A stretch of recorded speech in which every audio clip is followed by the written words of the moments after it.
Welcome to episode 15. Today we have Jaci Finnerman, and she is the owner of No Problem Parenting. And a lot of us are parents, all of us are married, but if you have kids, you want to be able to raise kids in a positive manner. But Jaci, today we're talking about marriage. How are you? Oh, I'm so good. I'm a little under the weather. I've got a little bit of a cold, so I've got my low radio voice on, I think. But I'm super excited to be connected with you again, Connie. Thanks so much for having me on the show. Awesome. Awesome. Jaci and I have done a couple of different things. Like I've actually done her podcast on No Problem Parenting with her several times, telling my story. And we kind of connect. We have the same beliefs and values. And, we believe in family. So the first thing I'm going to ask you today, Jaci, is what do you think makes marriage work? Oh my gosh, communication, communication, like the right communication. And I learned something not too long ago that really intrigued me.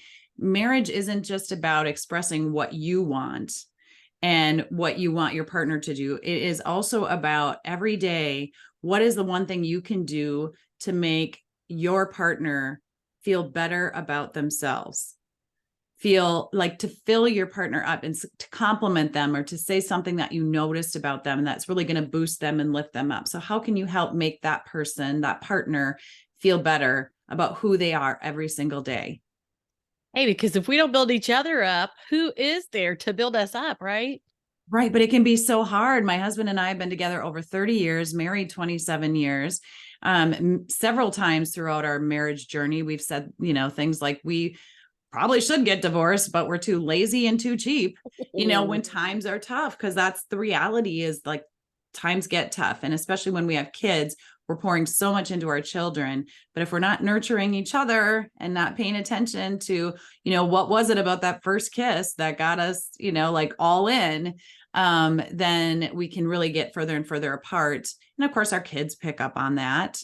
And when we drift apart, and so we need to keep pouring back into each other, communicating, asking not just how you're doing, but what can I do to help you or support you? Do you need me to talk? Do you need me to listen? Just filling each other's cups as much as we can. And I will say also communication, but also humor and fun. Absolutely. Humor and fun. Okay, so communication is right down my alley, right? Because that's what I teach.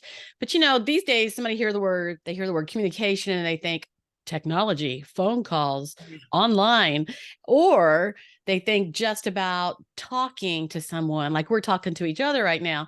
But communication is a lot deeper than that. And it sounds like you have taken the time to stop and think about what works and what doesn't work.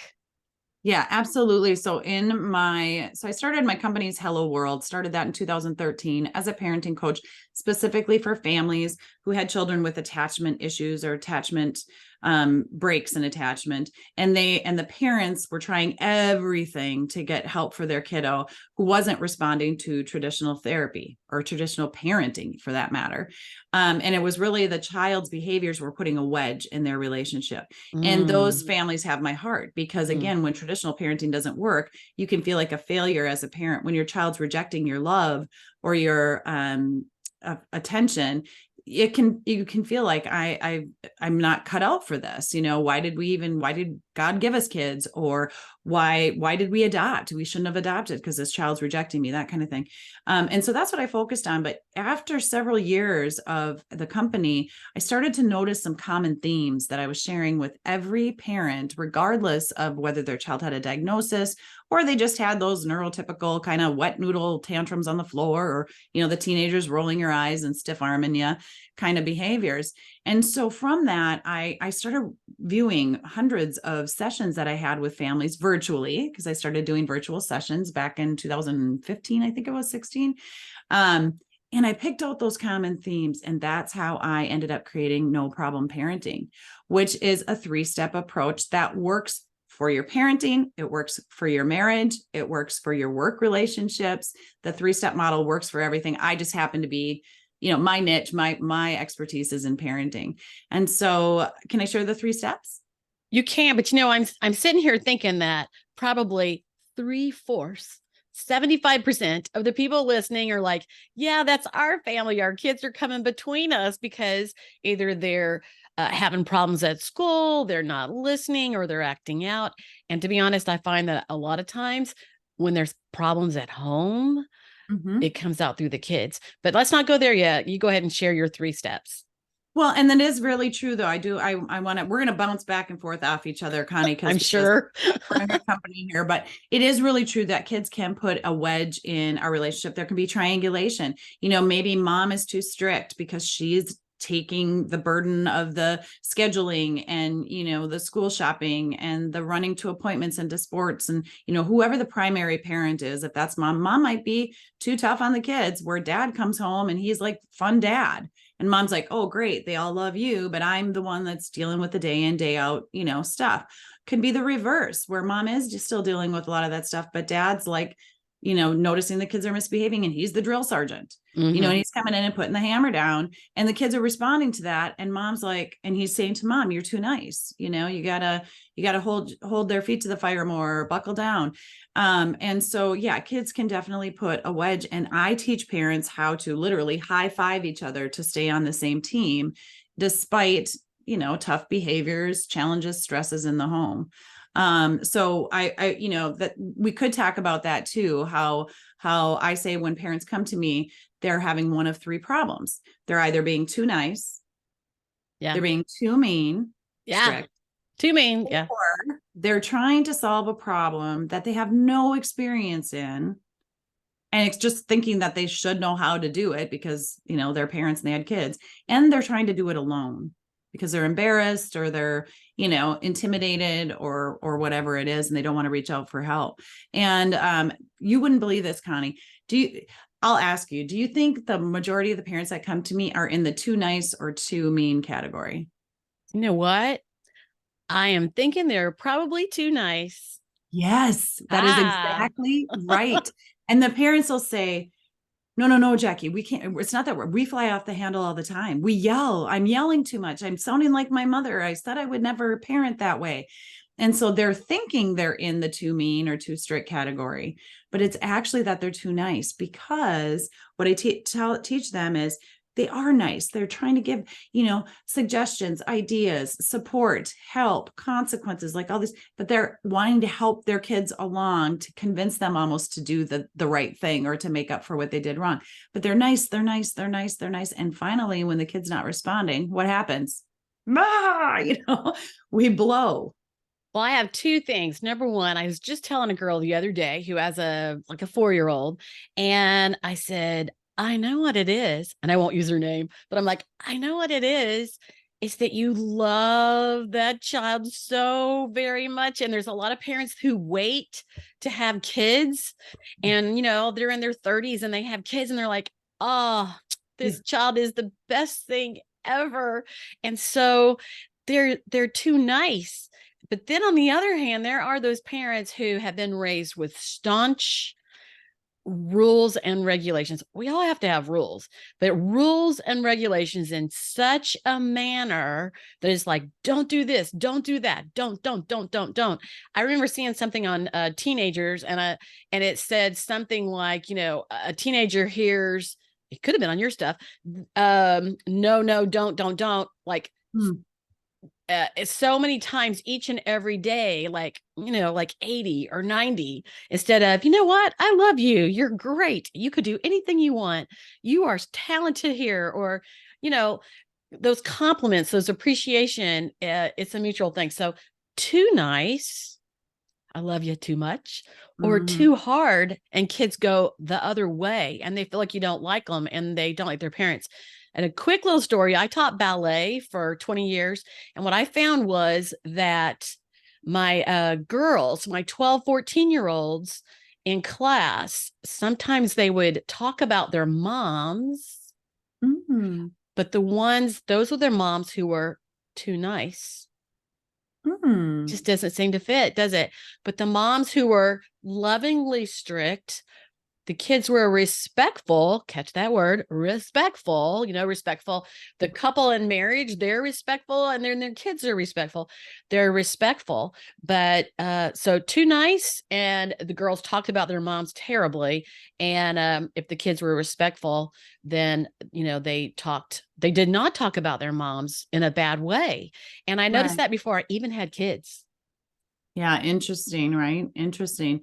Well, a lot of times when we're faced with challenges or problems with our kids, we kind of get freaked out, or we go all into, we got to fix this, we got to correct this. And we end up focusing too much on the problem, the behavior, the problem, right? And so no problem parenting was born out of not with the attitude of, oh, kids will have problems, no problem. It's not like that. That actually drives me nuts when people say no problem when you really know there is a problem. But what no problem parenting is all about is, if you look up in the definition, just look up in the dictionary the word problem. What is the meaning of the word problem? It is a matter or a situation that is unwelcome or harmful and needing to be dealt with and overcome. So right in the definition of the word problem, it says problems are meant to be dealt with and overcome. So that's what we do here at No Problem Parenting. We turn any problem, and I mean any problem, into a no problem by focusing more on the solution and less on the problem. We treat the problem very matter-of-factly, with an intent to solve it, with firmness, with great communication, great expectation, right? But we only give that problem as much attention as it deserves. And then, as we say in the Midwest, I'm from Minnesota, we keep her moving. And so I do that with that 3-step approach. Number one, seek first to understand. Oh, I've heard Why is my child behaving the way they are? What is going on at the root of why they're behaving the way they are? And why am I, the parent, responding or reacting? Because typically that's what we do more of, right? We're stressed, the way that I am. So we have to get to the root of what the behavior it is. And I like to say, now scientifically, I haven't really researched and figured this out, but in my experience, I can say 80 to 90% of the time, the problem behavior is not actually the real problem. That's just the coping skill. That's just what's coming out because we haven't figured out what's at the root of that. So we get to the root of the problem. And then step 2, we prepare for the worst. I think you can agree, Connie, that when we're prepared, no matter how nervous we are, stressed out we are, upset we are, whatever it is, when we're prepared to the best that we can be, can't always be prepared. Life throws us curveballs. Our kids most certainly do. But when we are prepared, we can respond instead of react. We feel less emotion about it, and we kind of get our problem solving skills on, and we can recover or take care of the problem that much easier. So we prepare for the worst. And then step 3 is to change the conversation. Then, like you, Connie, I love talking about communication and how to even have conversation. But I believe that as parents, we're giving our kids way too much unconditional praise. And sometimes that makes parents go, what? Like, are we supposed to Yeah. do that? Well, yeah, we want to give them unconditional love, but we're giving them too much unconditional praise where we're trying to convince them they're good. We're trying to convince them they can do something, that they're better at something than they are, that they have friends, because we feel for them, right? We want them to do well. We want them to have life so much easier and better than we ever had it. But that unconditional praise, when we pour that on and the child doesn't believe it themselves, whatever we're saying, if they don't believe it themselves, we're actually, sometimes we look really incapable to our kids, and our kids think, well, you just have to say that because you're my parent. And so I teach conditional, factual praise first. Before you deliver the unconditional praise, pour on some conditional praise, some conditional positives, the facts, so that the child, when you say it, they go, oh, I guess I can't really dispute that. So it would sound like a kid comes home, I don't have any friends. Nobody likes me. I'm not a good friend. And you can say, the other day when Joe fell down and skinned his knee, you ran right over there to see if he was okay. That's what a good friend does. I think you're a good friend. You have a reason behind it. Right. So I put the conditional and then I pour on, the unconditional. Yeah. I remember whenever I first started Mary Kay Cosmetics, and yes, I was an adult, but aren't we still a child inside? Those insecurities and all those kind of things. And I remember that I love my sales director I had because she poured into me belief, but there was too Oh, often that she poured into me, and I would be like, I didn't do anything to deserve that. Why is she saying that? If you tell me that I'm great whenever I really am not great or don't think I'm great, then I'm like, I'm not going to believe you later whenever you tell me something and it's true. yes. Yeah, exactly. You need something tangible to hang on to. And it's great that we can have a higher belief in our kids than they have in the moment. I mean, that's fine. We need to encourage our kids that we see their potential and we know that they, can excel at something that they maybe don't feel good at right away. That's totally cool. But let's make sure we're putting in some of those factual things that they can hang on to and really believe in and of themselves. And a lot of times why we don't is, I teach in step 3 of change the conversation, the difference between empathy and sympathy. Mm-hmm. We are feeling sorry for our kids when we don't need to be feeling sorry for them. Feeling sorry for people can keep them victimized. And it Mm. actually is one of the reasons why today's society, we have so much anxiety because we're almost pouring on too much sympathy for people because our heartstrings are tugged and we feel bad for them. So we want to introduce more empathy. Empathy is more like, I understand you have a problem, that you are struggling, that you've got, some emotion tied into this thing, but I'm going to be there to help you, but I'm not going to own that same emotion like you do. So we don't give empathy cards to somebody who's lost a loved one. We give sympathy cards because we can feel that the loss of somebody so close to them. We can relate to how that, not always, but how that feels, right? And so we feel real sorrow for them. But empathy is more about, our kids come home and they struggled, they had a bad day, they got a bad grade, somebody called them a name, or the teacher yelled at them. And too often we're wanting to step in and fix that for the kid and address that with the other person because we feel sorry for our child.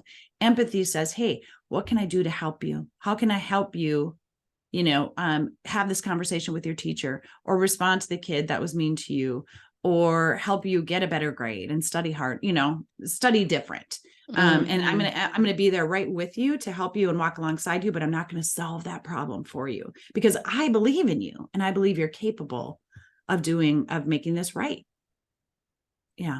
Okay, so let's take some of this that you're talking about because you can't be analyzing all this, figuring out the solutions for kids without also finding things because everything kind of like goes from one thing to the next to the next. And it's like all these things that you're using for children to do well with your kids also works in your marriage. So what are some things that you have found that you have applied to your marriage? Well, I'm going to tell you, Connie, in my No Problem Parenting course, which is literally just $50 for any parent to go and buy, made it super affordable. That's a steal. That's a great price. Yeah, it's an hour and a half training. It comes with a workbook, but it's really the content, it's the information in there is so key. And before the very first challenge, homework and challenge that I have in there is all about the couple. If it's a 2-parent home, and if it's not, then I have, I talk about how single parents can get support in that too, because I don't want to, the course Absolutely. still works There's for a them. lot of single parents. Yes. You need to have a support person. I call them your support person. But in a 2-parent home, typically that's mom and dad. They are each other's support person. And my challenge for them is the very first thing when you're dealing with a problem behavior in your home or situation is to team up with one another. How do you team up with one another when you're at odds with each other about how you're parenting your children or about what you should do to support your child? Well, you put your differences aside for a minute. We can choose how much emotion we're going to put into any situation, any problem. And so you literally can sit back and pause and go, okay, I'm not saying I agree with you. I'm not saying I forgive you. None of that right now. But right now we're going to put both of those differences aside so that we can come together and decide from the outside in, almost looking down differently on our situation. Some of us do that easier than others. Absolutely. Here's the next thing though. So So the person that easily puts their differences aside because they really want it to work differently, and the other one who's just digging in their heels. Sometimes what I notice is the one that's digging in their heels is also the person that isn't really doing as much of the parenting. Mm-hmm. They're not taking on the burden or the load. So the second thing I say is whoever is doing the majority of the parenting role, the day in, day out stuff, right? They need to step their role down a bit. And the other parent needs to step their role up a bit. That would be me and my husband through the years. Yes. I am fun loving, but I had to be the meanie all the time. Yes. And he was so the playful one when he came in from work. And now, yeah. the kids, grown kids and grandkids, all look at him like he's, he's Mr. Wonderful. And I'm the one, I'm the one doing the cooking and the cleaning up or getting after people or saying be nice or making the rules. Yes. And Yeah. the one that's saying no most often and all of that. So then the third thing, this is all in challenge number 1 of my course. Before we get into any of the other parenting stuff, we got to have the support people, the parenting team on the same page. The next thing is to become more aware of your spouse's behaviors and their emotions. And that's what I teach. Yeah. Yep. Exactly, Connie. That's why we're Yep. such a good collab, right? Yeah. Lab. I can send all my parents. Like I don't do any of the marriage stuff. So I give you suggestions for how to get on the same page with each other. But if you needed counseling or therapy or a parent or a marriage coach or something, I'm going to send you over to a therapist, a counselor, or to Connie. But then what I mean by noticing the behaviors and the emotions in your spouse is I want you to become curious about them instead of upset by them. And upset meaning sad or angry. So if you're sad that your husband's not noticing you and all the work that you do and not pointing that out, and your love language is words of affirmation and he's not doing that, then instead of being sad about that, I want you to be curious about it. Like, why do you think he isn't? There you go. Yeah. Right. So I teach that. And then I also talk about don't correct each other in front of the kids. Absolutely. And then to remember that as you're learning any new approach, whether it's marriage support or it's parenting support, I want you to remember that you're going to make mistakes and that's okay. So we want to be supporting each other through it and noticing each other more. Then in challenge 2, this is I'm going to give you 3 of them, but the challenge 2 is that I want you to use hugs and high fives and fist bumps when you were struggling with something that your child was doing, but you handled it, or right even before you go into tackling a behavior. Is that between parents? That's between the parents, the 2 support people, right? So you're going to go before, like, let's say your kid comes home and they're just melting down and they're being disrespectful and back talking and doing all the things. And if mom and dad are both in the house, like let's say dad's down in the basement and mom's over in the laundry room, and you can hear this meltdown or the kids are fighting or something's happening. Mom and dad hear that. Instead of one parent assuming the other one's going to take care of it, before you even take care of it, your cue is the arguing of the kids. You run to each other and give each other a high five. Oh, what is that for? Isn't that so weird? Number 1, it creates curiosity in your kids. The kid stops and goes, what? What are mom and dad doing? That's odd. And then the other thing is you'll be able to determine which parent is going to respond. Maybe it's both of you responding to the kids in that moment instead of the burden being on one or the other. Now, another thing you can do is, let's say it's only one parent that's at home and they're going to need to respond to a behavior. They got a call from school, or, the kid was biting at daycare, or, the kids are sibling rivalry and they're fighting with each other in the home, or the child's just having a meltdown and there's only one parent at home. That parent can send a high five, high tens, so high fives, high tens, or a fist bump emoji to the parent that's at work or not at home at the time. And all that does is signal to that parent, hey, I'm dealing with something and I need encouragement. I got this. I'm going to get through it. My whole no problem parenting is all about helping you become the confident leader that I say our kids crave us to be. And when we're stressed and taxed and overwhelmed and we've got dinner to put on the table and our kids are arguing and we've got a call from school and there's homework and bills and all the things, and one parent's at home dealing with that, the other one's at work, and getting a phone call when they're at work about, the kids misbehaving, and it's that's stressing the working parent out, right? I always And just it's took just, care of it myself. it just causes more and more and more. Or you take Yeah. care of it yourself, and then they come home, and then you want to tell them what happened, or you're stressed out and frustrated, and they don't know why dinner's not on the table, and that makes you even more frustrated.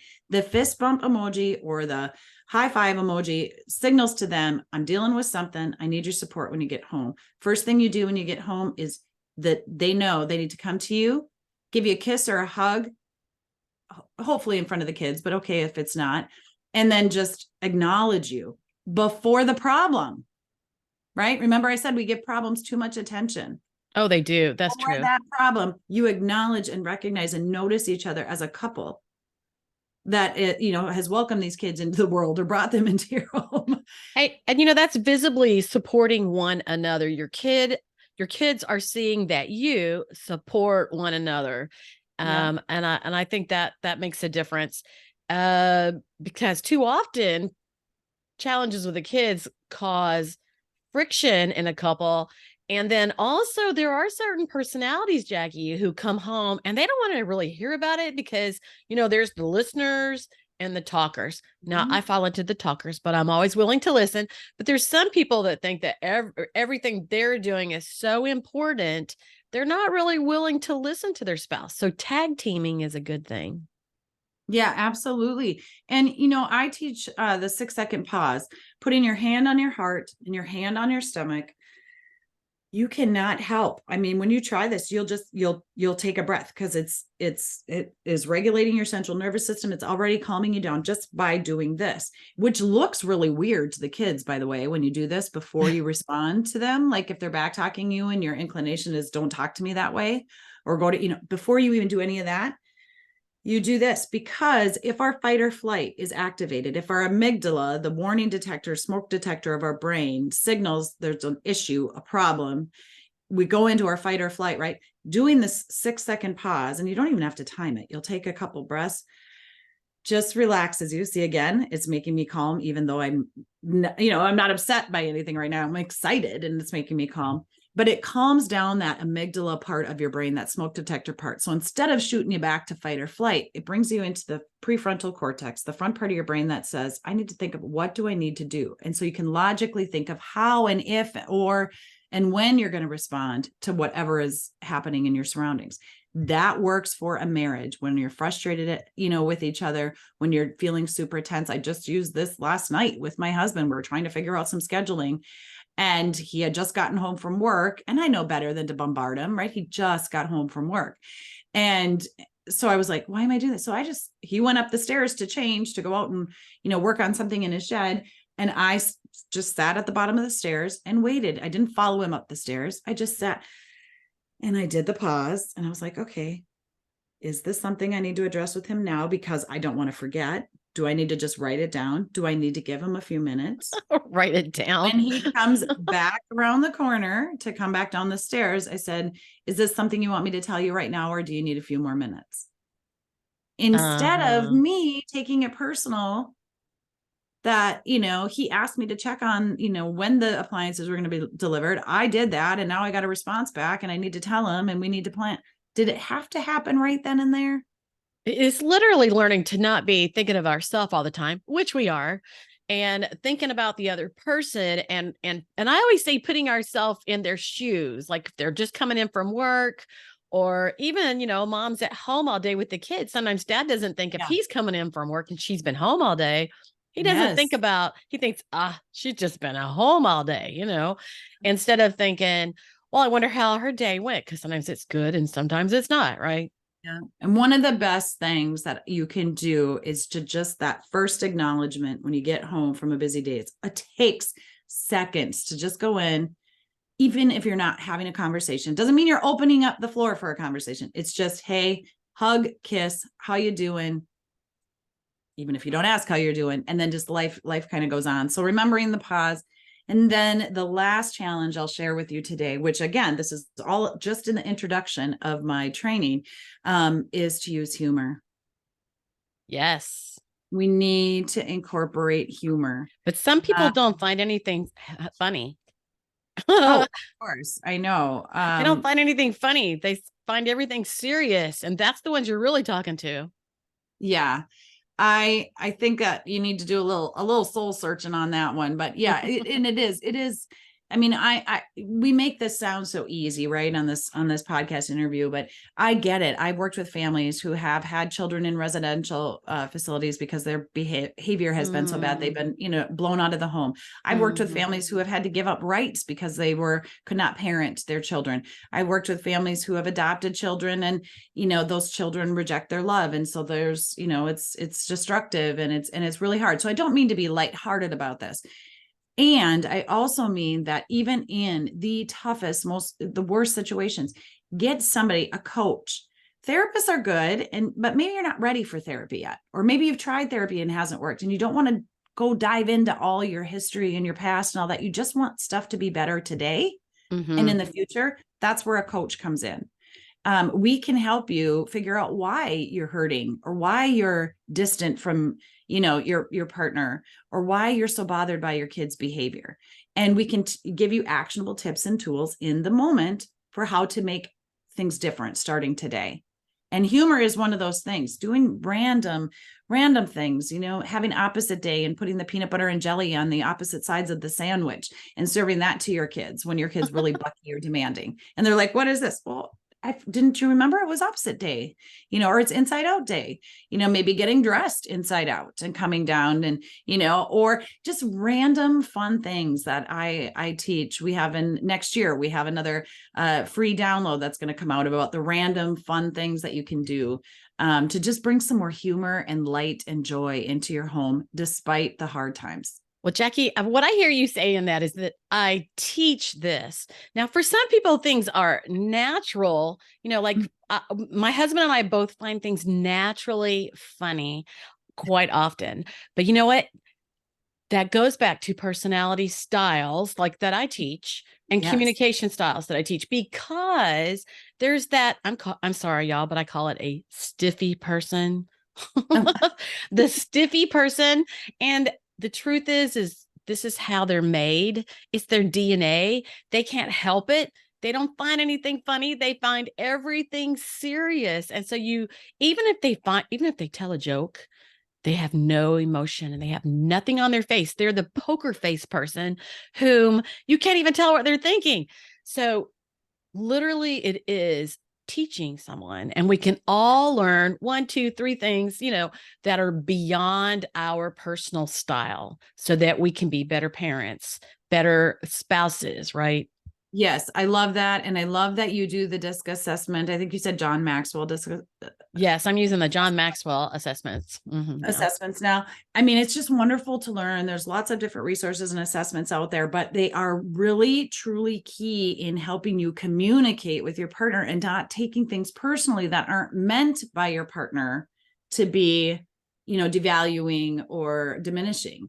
It really, truly can be because of your personality and just the way that you are. So I'm super extroverted. My husband is super introverted. I'm funny. He's funny. I'm more out, like he's more subtle funny and, kind of off the cuff. And I'm more out, like extravagantly funny or whatever. I know I'm silly, stupid, funny. I'm a kid inside. What do I say? Yeah. But really learning. And I just remember I've learned so much from you and from you being on my podcast as well, and pouring into my audience. But it is so key that sometimes we take things personally when it's really, again, that's making it all about us. It's making it all about us. We know, Jaci, I say a lot of times as women, we get inside our own head.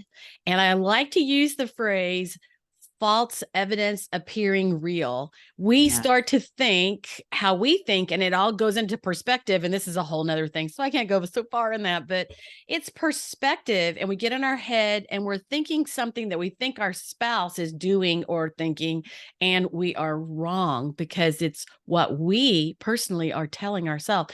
So it's really important to be mentally healthy, right? Have a healthy relationship with your spouse, and an understanding, firm but loving relationship with your kids. Absolutely. And the best way to start when you're tackling a behavior problem or challenge or situation with your kids is to get the two of you on the same page. And I can help you do that in really simple steps, not easy, but simple steps. So it's not a long process. I'm quick. Like you want help now. You want, you know, like in the next day or two or week or 2 weeks, you want things to get better. That's where I come in. I'm not necessarily a long-term kind of person when I coach with my families. And I have a 90% success rate of getting, actually 95% success rate of getting dads on board. Now, no knock against dads. It's just oftentimes in the people that come to me, mom is doing, again, the majority of the scheduling and running the household. And mom doesn't, even though she may want help or she has a lot of burden, she doesn't always accept help or take it on. And then, so no matter what dad does, he's kind of danged if he does and danged if he doesn't, right? Heard that. Right. And so, Yeah. but so a lot of times the dads will come in and they'll say, well, it seems like it's just mom. I'm fine with the kids and this, I know what I need to do. And I'll say, you're probably right. You probably do. And it probably is more of mom. No problem. You can come to the sessions or not come to the sessions. It's totally up to you. And 95% of the times the dads come to all the sessions. And Jaci, I'm thinking about the fact also that, being in the business world, I have found that businesses invest in their people and in their business in education, and they spend tons of money doing that because their business is important. But when it comes to families and households, we're on that sticky, stiffy little budget and we're afraid to let go of our money. And the truth is that if, whether it's $50, a couple $100, what if it's $1,000 or, $2,000? It's like, what does that mean to your life, to your family, to your sanity, to figure out what's going wrong? People go in and have counseling at what? $175, $200 an hour. Yep. And the perspective of money and the importance of a good life Yeah, and in enjoying life. Investing in parent coaching, marriage coaching, is definitely, you're going to see an ROI, and it often is financially, you'll see an ROI. I always tell parents, if you're feeling like you have to buy your kids things just to keep the peace, I will save you money, because I'm going to teach you you don't have to buy the kids things, not to be mean, but just there's a better way. And so, yeah, it's definitely worth the investment, but you have to be ready and you have to be willing to shift your mindset. No Problem Parenting is all about shifting our mindset and empowering parents to be that confident leader that I say our kids crave us to be. And, you made the decision to have kids, whether you birthed them naturally or you adopted them or you're caring for somebody else's, you have made that decision to do that. Why do you want to make it any harder than it needs to be? Do it Get some well. support and do it. Yeah. And I'm here for it. So, again, I've made it very cost effective. They can listen to my podcast, the No Problem Parenting podcast. I pour out tons of tips and tools and have lots of guests. And I bring resources to families that they can access right from their home. Because, let's be honest, we're busy and we don't have the time to run to another appointment or arrange for daycare or. Hey, and I love listening to business podcasts or personal, whatever I need. I love listening to podcasts in the car. Yeah. Absolutely. I love listening in the car. Well, Jaci has a free gift for you. And I especially have an attachment for this because whenever I got it, when she just created it several months ago, and it's called 60 Ways to Respond to Your Child Without Losing Your Cool. Who needs that? I think everybody does. Now I have a couple of that I put on here as funnies because actually whenever I got this, I was thinking, oh, this would be good for couples, except for you can't take every single one of these and do them the same way as for your husband or your wife as for kids, because it might make them mad. But I had one here. Here's one. It says 19 says, I'm too mad right now to answer you. Give me a few minutes. Can we imagine if we said that to our husband? Yeah, exactly. And how about, I'll be happy to talk to you when your voice is calm like mine. Say that to your husband. Yeah, right. Funny. You can say it to your kids, but you couldn't say that to your husband. At 38, feel free to come back to the table when you find your manners. There are wonderful responses. And actually, yes, there are plenty of responses in there that you can use and say to each other or colleagues at work. They can work for that as well, but they can be tweaked, you know. Right. And so you can tweak them to a reciprocal adult relationship and use them with each other. The really cool thing is when you start using these responses with your kids, they start using them with their friends, with their, like you're modeling these responses. And the whole idea behind the responses is to stay out of the battle. It's literally, I say this to kids sometimes, grandkids. I'm like, now, how could you say that in a better way? Yeah, like And try that's what again. these are.